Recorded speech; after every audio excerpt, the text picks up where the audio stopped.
Okay, I'm before you. Probably this is going to be my last town council meeting because there was no headway, and it's all about the bodega at 442 Burnside Avenue. So I hope that this meeting would be smooth and let me speak my mind. There's maybe sometimes not kind words towards some people, and some kind words also. I'm surprised to see you here, Mayor, because you walked out quite a few times, but at least maybe this is the last meeting. You can hear what I have to say. And I'll start with you, okay?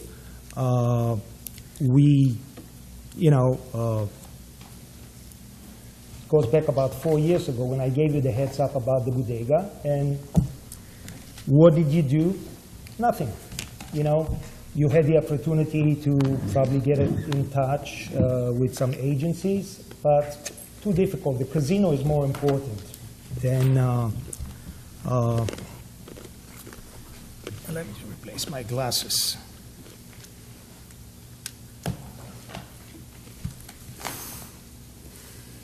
Okay, you had your secretary file a false police report against me. And we know this is a meeting, the last meeting that I had with you in the office, and you invited me in. And those were all false allegations, what she alleged.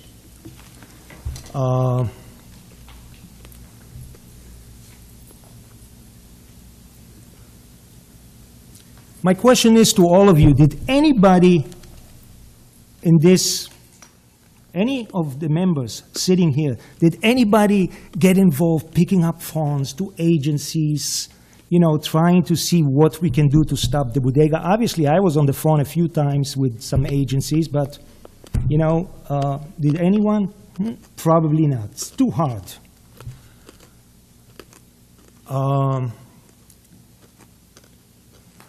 I know one member of this town council that got involved. He personally gave a certain DVD to the police department, which was nice of whoever it was.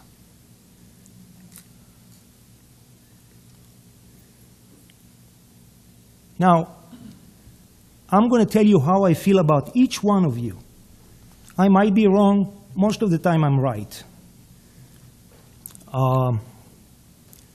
I started with the mayor. Now I'm going to continue with you, Bill Horan. You're a lawyer. You many times did not follow the parliamentary rules, which is called Robert's Rules. You've been sitting in this place for years. You don't follow the rules. Or you didn't. Same goes for Rich Kehoe. When he had the opportunity to stop you from attacking me, he chose not to get involved. But privately he told me, Rafael, I'm not going to allow it anymore. Well, he should have stopped you. Okay, so he himself did not follow the parliamentary rules. Lawyers, they're supposed to know better. Okay? Esther Clark. I saw your passion talking about the golf course. My question is, why didn't you put some passion into how to get rid of this bodega? It's my neighborhood, it's the safety of the neighborhood, but the golf course is more important than the bodega. I also experienced you being very mean-spirited.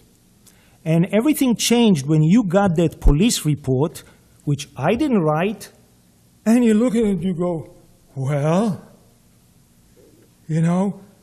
this is not meant for a woman. Is this the worst profanity that you listen to? Yeah, I'm sure you watched some movies that had profanity, but I didn't write the report. It's the police department. And it was a bogus report.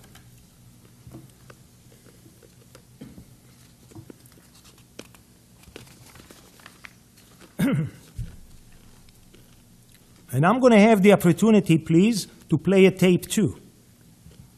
Would be very short. Linda Russo, You know, I honestly think you care more about your makeup, your hair, and your nails. It's good that you smile. It's okay. We have to care about something in life, you know. Ram, you're a good guy. You got to continue to show up with shorts to the meetings. And I really mean it.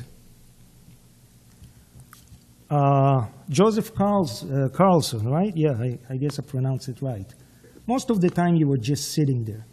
You know, I guess now maybe tonight I started to warm up to you a little bit because you kind of got involved. But other than that, it's like, you know, I ask myself, what are you, all of you guys doing here, sitting here?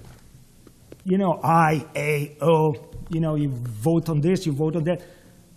A simple thing, a bodega. You're a lawyer, what's his name? Mr. Keo is a lawyer. Did you guys get involved? I don't know. Maybe you work behind the scenes, which is okay. Mark Weinberg, you have your heart in the right place. I spoke to you a few times. Your heart is in the right place. You, young man,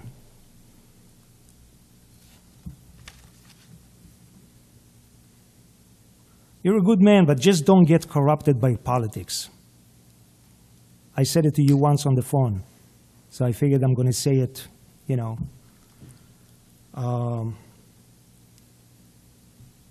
Angela, the hardest working girl in town. Never saw you taking a break, even for a sandwich. I mean, I figured maybe I should buy her a snack. You never, I always, when I go up or down, you're always doing something. That's the truth.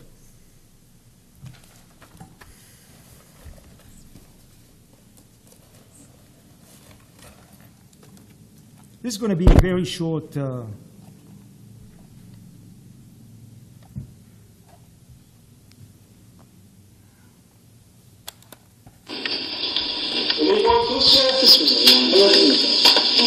Yeah, she's addressed this already, Raphael. She said a policeman was taking her car for repairs and she didn't park it there. It's your vehicle. This man chose to, Mr. Horan, chose to act as your lawyer, telling that the policeman took the car that was parked in a handicapped spot, took it for repairs. Did you hire him as a lawyer? I don't think so. But let me continue. Hey, friends up, Raphael. That's not true. I have a different version. She parked it there. You saw her parked there? She parked it there, and she said, okay, that there was construction going on. Nothing else was going on there. That construction. So that's the true version, Mr. Moran. Not dealing with the fool here. You saw her park it? All right. You didn't see her, did you? Please. You didn't see her park it? There was a discussion. She discussed it with somebody. Did you see it? She discussed it with somebody. I have my sources too, my friend. You see with your eyes. Don't try to protect a fact. Repairs. Okay, can we move on, Raphael, Sure. please? Thank you. You see, here is a point. Rich Kehoe, right? Where he's supposed to get involved when you interrupt me, he doesn't get involved. He's a lawyer. Now, let me ask you a question, Mr. Horan. When you went to law school, didn't the professor teach you to play things down? What did you do? You put the projector on the mayor's face. That's what you did, instead of zipping it and letting it go. That's what you did. I'm not a let it go kind of guy, Raphael. Excuse me? I'm not a let it go type of guy. She's my friend. I wasn't acting as her lawyer. I was acting as her friend. I had discussed it because someone in the Little League had brought it up that it was parked there. When I spoke with the mayor, she said that a policeman had taken it for repairs and had parked it. Can you tell me who the policeman is? You know, I don't know. You see what you're doing? You see, this is exactly what you're doing. You professor, this can be taught in law school. It's like the professor should ask the kids, hey guys, Is this how a lawyer should act, putting more of a spotlight on an alleged client, or zipping it? Mr. What Oren, my how many professor cases... taught me is not to- Let me ask you a question. How many cases did you win in court? All of them. I doubt it. And now you're going Because to go... I asked questions like, did you see her park it there? Which you didn't. Well, wait a second. Who gave you permission to speak When? when you asked those questions? I just spoke. But did you ask the chair? I did not. And he Why shut me didn't down. you? But the parliamentary rules clearly state that, hey, if you're giving the permission to talk, you talk. And you didn't. You didn't follow the rules. You create your own rules. And then you're going to go back like you went back like 30 years ago. You went on the internet to find out dirt about me, and you found out that there was a mechanics lien that I lost. That's what you found for 30 years. Oh, I found a couple of things. That's very poor. And you spent time to find some more? Believe me. I was on the phone. If you look into some more stuff, I'm sure you're going to find out more about me. I found everything Some I stuff need to that know. you may like and some stuff that you may not like. Yeah, like you waving a gun around in your parking lot. But guess what, Mr. Horan, okay? It's a little personal. You know something? I bet you, on a simple case, I would have chewed you up in court. Yeah. Have you ever won a case? Oh, absolutely. Really? Let me tell you something. I recused the judge, right? You read the motion to recuse. What? You read it. You recused the judge, big deal. There's nothing to do with an outcome of the case. No, it's not. Well, it is a big deal. You know why? Because he didn't follow the law. He violated my rights. And guess what? He never heard my cases. And then they put him in the appellate court. I guess he wasn't very good then. I showed it to an attorney. And this attorney, before I submitted the motion to recuse, this attorney looks at me and he goes, Rafael, if I would have been the judge, I would run from your case. And he did. He didn't run. He's a nice guy, but he screwed up. Judges are not the smartest people. Some of them are, some of them are. There was one smart judge that I learned a lot. You know what his name was? Nope. A dear friend of mine, Judge Herbert Burrell. I learned from this guy, from this gentleman, may he rest in peace, more than anybody that goes to law school and spends thousands of dollars. That's what I learned. And what you didn't learn is how to conduct yourself as a lawyer. Parliamentary rules, Robert's rules. You've been sitting in this place for years.